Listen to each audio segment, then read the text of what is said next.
Everyone, তোমাদেরকে স্বাগতম করছি আমাদের নিউ ভিডিও। আমরা এখন বের হচ্ছি বেলি রোডের উদ্দেশ্যে। Welcome to our new blog. এখন আমরা বাইরে যেয়েছি, আমরা এখন এসে পড়েছি একজনের বাসায়।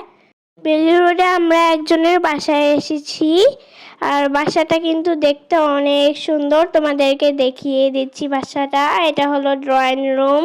ড্রয়িং রুমটা কিন্তু খুব সুন্দর দেখতে। দেখেছো কত সুন্দর দেখতে? খোলামেলায় বারান্দায় ওপেন স্পেস দেখতে খুবই ভালো লাগে, তাই স্পেসটা আপনাদের সামনে তুলে ধরলাম।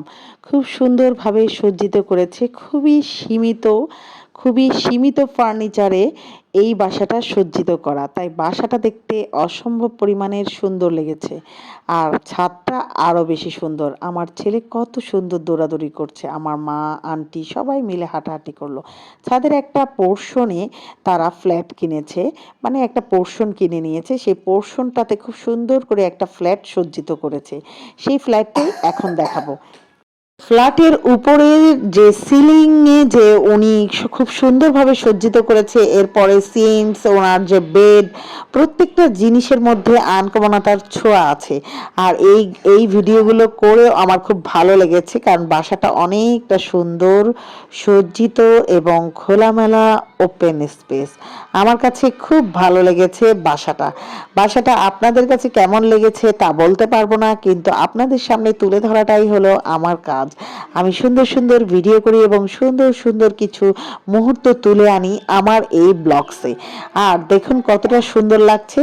তো আমার ছেলে মেয়ে ওখানে ওপেন স্পেস পেয়ে, মানে অনেকটা বড় স্পেস পেয়ে একটু খেলাধুলার চেষ্টা করছিল।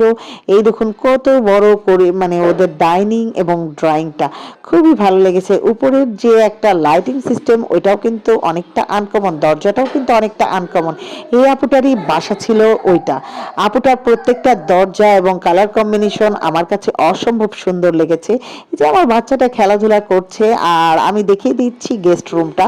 গেস্ট রুমে যাওয়ার আগে এরকম কিছু প্লেসমেন্ট আছে, তারপরে এখানে একটা করিডোর আছে যেখানে সুন্দর সুন্দর গাড়ি রাখা আছে, এবং এইটাই হলো গেস্ট রুম, যেখানে মানুষ মানে ওরা গেস্টকে থাকতে দেয়, এবং গেস্ট রুমটাও খুব সুন্দরভাবে সজ্জিত করা আছে।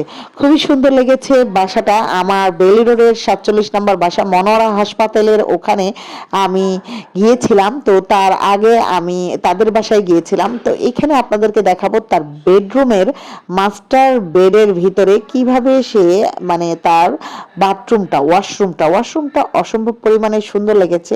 খুব দ্রুত আপনাদেরকে একটু ওয়াশরুমটা দেখিয়ে দিলাম। তো এই তো, আপনারা সবাই আমার ব্লগস দেখবেন এবং আমার পাশে থাকবেন। সুন্দর সুন্দর নতুন নতুন কন্টেন্ট নিয়ে আমি আপনাদের সামনে ইনশাল্লাহ হাজির হব, আর সুন্দর সুন্দর কন্টেন্ট ক্রিয়েট করার চেষ্টা করে যাব ইনশাল্লাহ। আর দেখুন ওয়ালমেটটা বা ওয়ালপেপারটা আর দরজাটা কতটা সুন্দর। এইভাবেই প্রত্যেকটা তালাতে ওরা খুব সুন্দরভাবে তাদের নিজেদের ফ্ল্যাটে খুব সুন্দরভাবে ডেকোরেশন করেছে, এবং ডেকোরেশনগুলোও অসম্ভব। আর এই দেখুন আঙ্কেল আমাদের জন্য এই মুহূর্তে ভিডিও করতে করতে দেখে আঙ্কেল আমাদের জন্য পিজা নিয়ে এসেছে। ওই যে আমাদের আঙ্কেলটা বসে আছে। তো আমার বাবা আন্টি সবাই মিলে একটা সুন্দর মুহূর্ত উপভোগ করেছে। ধন্যবাদ সবাইকে, ধন্যবাদ।